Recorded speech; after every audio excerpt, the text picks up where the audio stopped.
Ave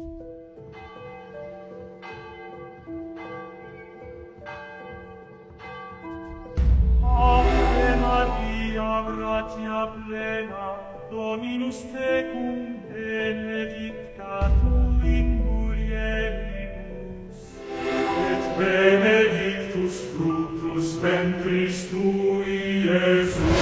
Santa Maria, Mater Dei, ora pro nobis